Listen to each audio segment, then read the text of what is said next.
अस्सलाम वालेकुम व्यूज़, मैं हूं कारोप्रैक्टर असद मिर्ज़ा। आज मैं आपको बताऊंगा कि जब भी हम सिटिंग करें तो हमारी बैक पर कम से कम प्रेशर आए, तो उसके लिए हमारा जो ये लेवल है वो इस तरह से एक्सटेंशन पर ही रहा करे। अब वो कैसे रह सकता है, वो 3 इंपॉर्टेंट पॉइंट्स मैं आपको आज इस वीडियो में बताऊंगा। पॉइंट नंबर 1, जब भी हम बैठें तो हमेशा ऊंचा होकर बैठना है। लोअर सिटिंग नहीं करनी है हमने कभी भी, क्योंकि जितना हम ऊंचा होकर बैठेंगे उतनी ही हमारी स्पाइन जो है वो एक्सटेंशन पर रहेगी, और जितना हम नीचे होकर बैठेंगे उतनी ही हमारी स्पाइन को फोल्ड करना पड़ेगा, क्योंकि हमारा जो हिप लेवल है वो नीचे चला जाएगा और नी लेवल ऊपर हो जाएंगे। हमारी स्पाइन को हमेशा फ्लेक्शन करना पड़ेगा उसको बैलेंस करने के लिए, और जितना ऊंचा होकर बैठेंगे हमारा हिप लेवल जितना ऊपर होगा और नी लेवल जितना नीचे होगा, वो बेस्ट पोजीशन होती है बैक के लिए, ताकि बैक को सीधा रख सकें। ये सबसे पहला पॉइंट था हमारा।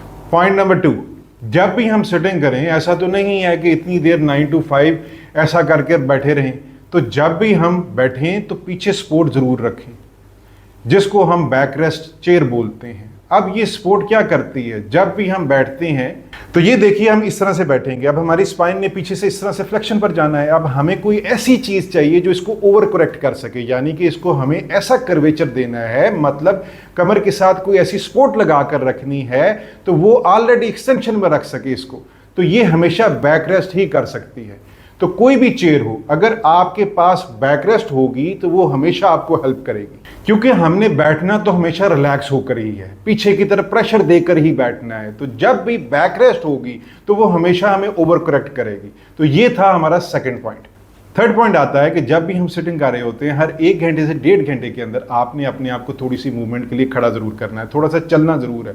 उससे हमारी जितनी स्पाइन पीछे को जा रही होती है, यानी न्यूक्लियस पीछे को जब निकल रहा होता है, यानी पोस्टीरियर जा रहा होता है, तो जब भी हम स्टैंडिंग के लिए चले जाएंगे तो अगर बैक को इस तरह बैठे बैठे ही हम स्ट्रेट करें तो उससे क्या होगा, जो बैक पर फ्लूइड जो पीछे की तरफ जा रहा है वो खुद से ही इंटीरियरली आना शुरू हो जाएगा, सेंटर में आ जाएगा, जिससे हमारा जो एनुलर टियर है वो होने से बच जाएगा। और बेस्ट तो यही रहेगा अगर थोड़ी मूवमेंट कर लें, खड़े होकर थोड़ी सी वॉक कर लें, चक्कर लगाकर आ जाए और फिर बैठ जाए आकर। काम तो हमने करना ही करना है 6 से 8 घंटे, बट जो आपकी 1 मिनट की ब्रेक होगी वो आपकी डिस्क को बचा सकती है, बैक पेन से बचाएगी आपको। तो ये थे 3 इंपॉर्टेंट पॉइंट जो हमेशा आपने याद रखने हैं। तो आप लोगों में से भी किसी को बैक पेन की इश्यूज आ चुके हैं, नेक पेन की इश्यूज आ चुके हैं, तो नीचे दिए गए नंबर पर अपनी अपॉइंटमेंट बुक कर सकते हैं, जिसमें हम कायरोप्रैक्टिक ट्रीटमेंट से आपकी हेल्दी स्पाइन को रिस्टोर करते हैं और कुछ ही दिनों में आप बिल्कुल हेल्दी लाइफ गुजारते हैं। Good day.